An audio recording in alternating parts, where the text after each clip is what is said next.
guys, welcome to this new video. Today we talk about containers, Kubernetes container phases. This is our Kubernetes for beginner series.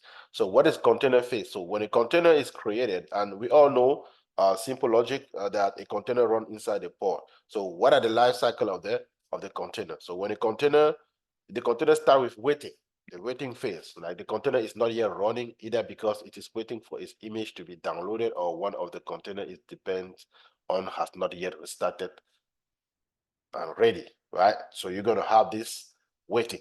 Then after waiting, you will go to running. Container is running, meaning that the container has been created and the assigned node and the associated application within the container is running.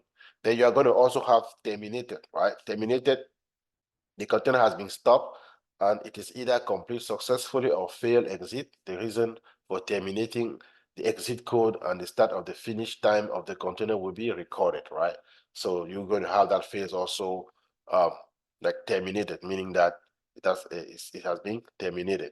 So that was all for this video. I hope you like it. Those are just like container phases: waiting, running, terminated. I hope you guys like this video. See you guys on the next video.